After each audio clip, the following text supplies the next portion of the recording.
Someday your child will describe their childhood to someone you've never met.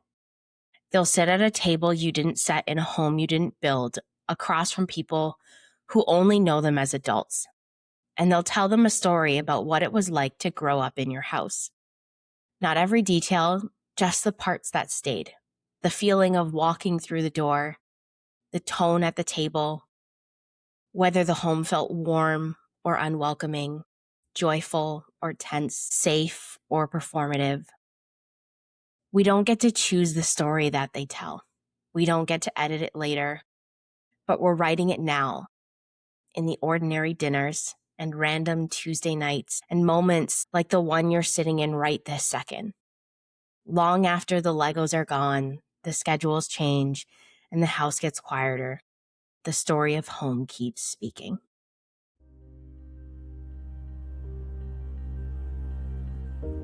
When you go beyond the surface and into the depths of who you truly are, you will rise.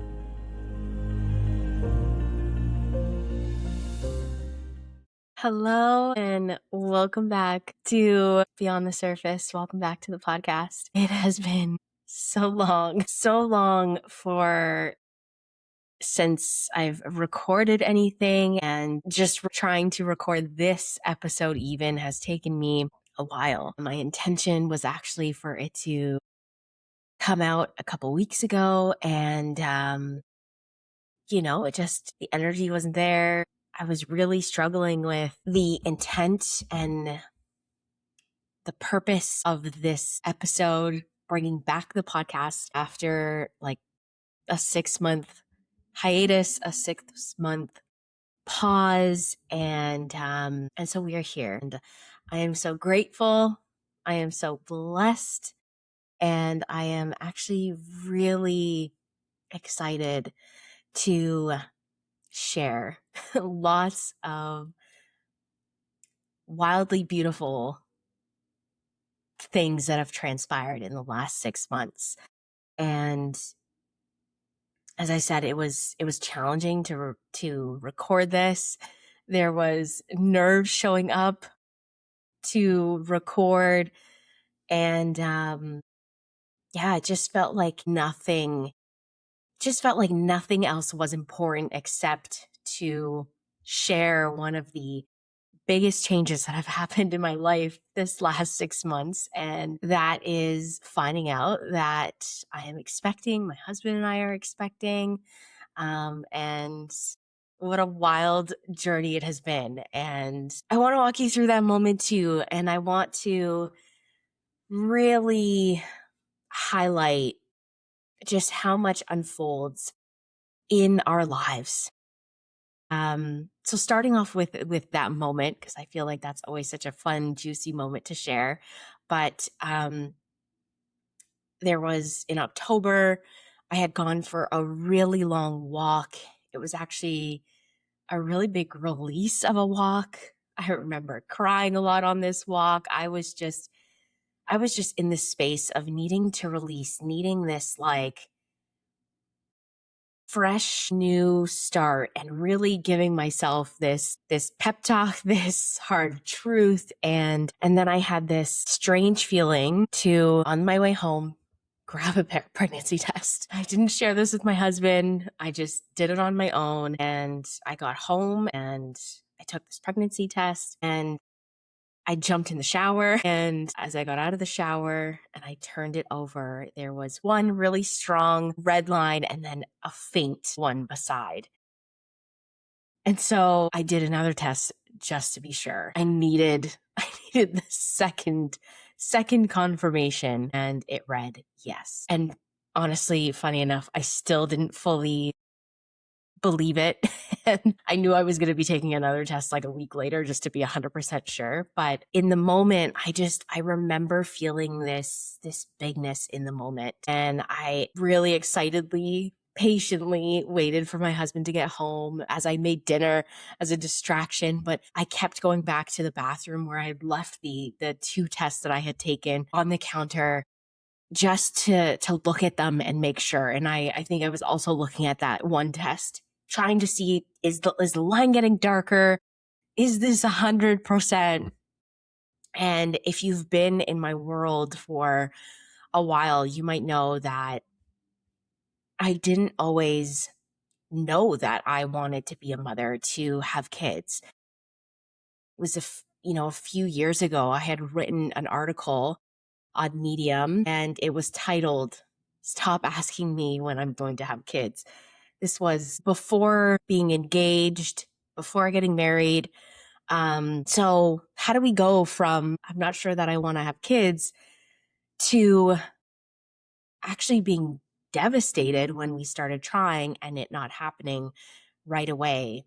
And there really are many things that come into that. And I remember having a conversation with a dear friend a few years back when I had started this podcast and I was hosting it on Instagram Live. I remember having a conversation with a close friend who is a mother and has really been so close to me on this journey. And she just talked about how she openly talks about even her journey of not knowing whether or not she wanted to have kids. And, it came to a point where when she really focused and was in the present moment, it felt like she knew she wanted to have kids. And, when we look so far into the future, that really is where all the anxiety and the fears start to come up. And, when we look at the past, even, that's where that's where the pain lives. If you think about maybe your childhood and there's things that come up and you're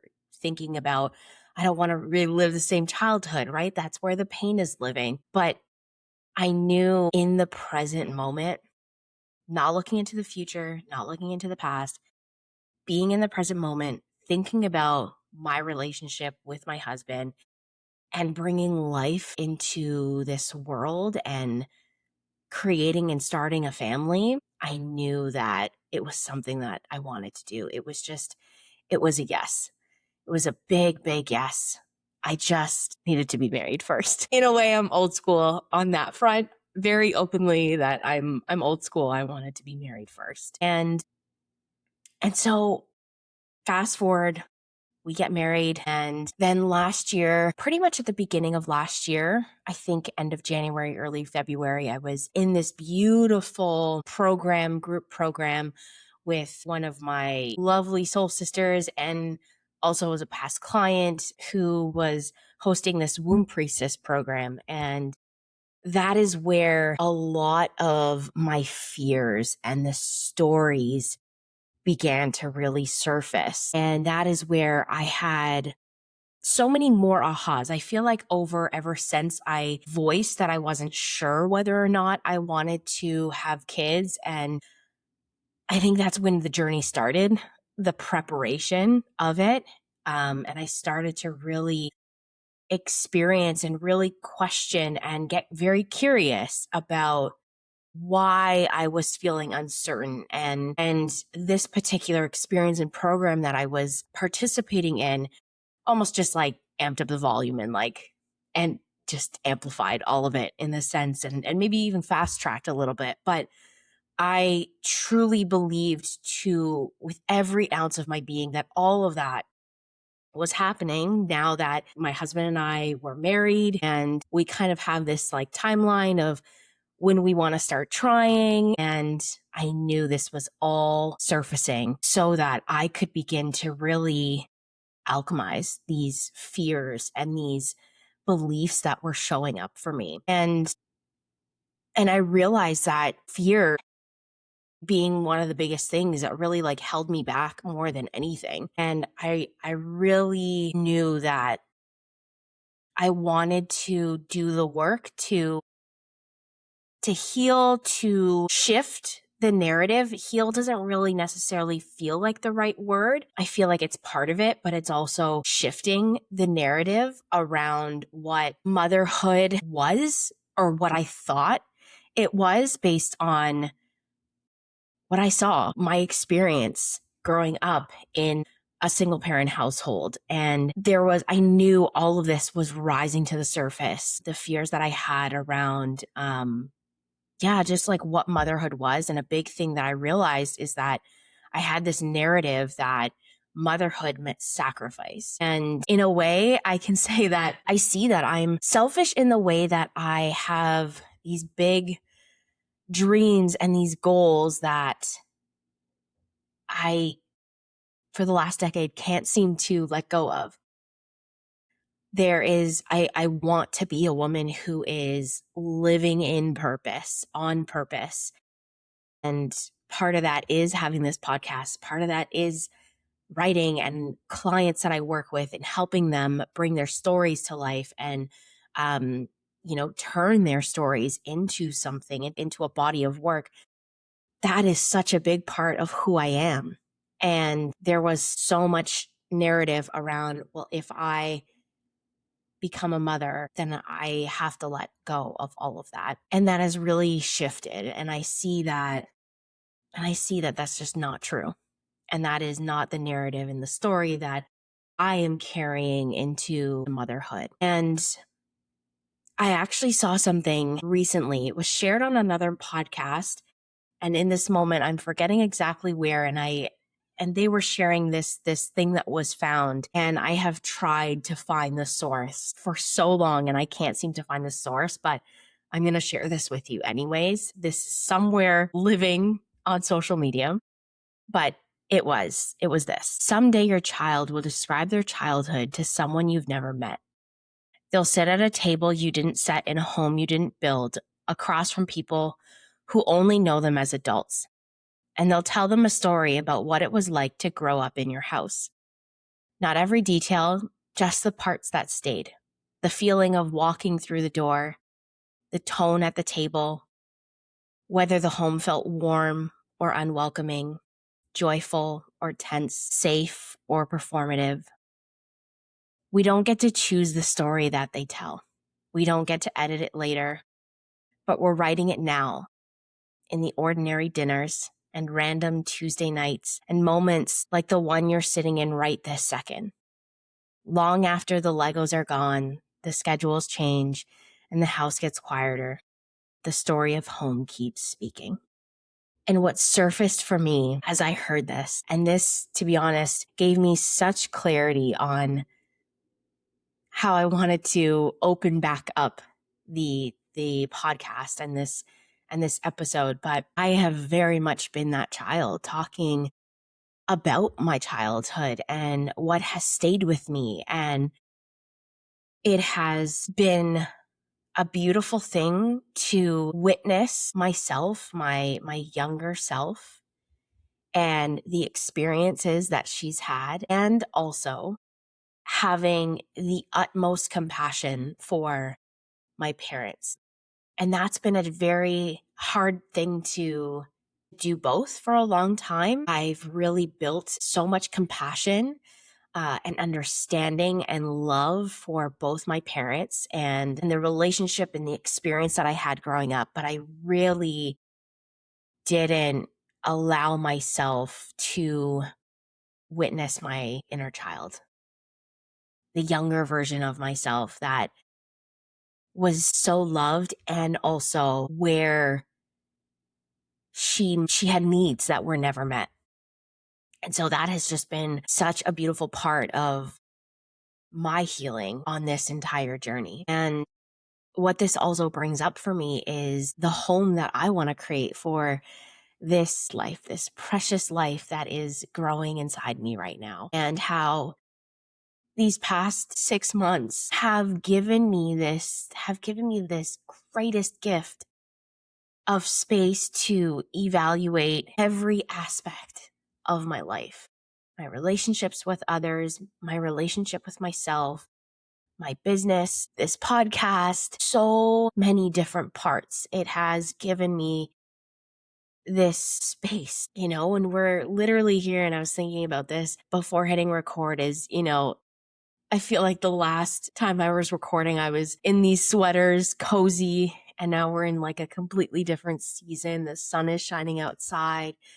And it just gives you, and the beautiful thing with all of that too is, most often it's hard for me to slow down. Also, if you've been in my world for a long time, you know that I love human design as well. And I'm a manager in human design, and I could just be going all the time. And so it's always been challenging to slow down. And I think that's also been some of the greatest things that have come from the last 6 months is being able to slow down without feeling any pressure and also being able to receive.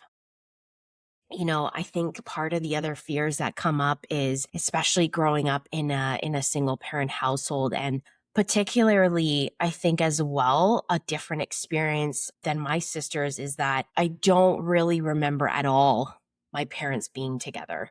And so I think that also creates different narratives and different fears that come up. And I have worked not necessarily just in this time and in these last 6 months or in these last few years, but it has been a constant um, work in progress to allow myself to receive, especially from my husband, and to witness the support and the love and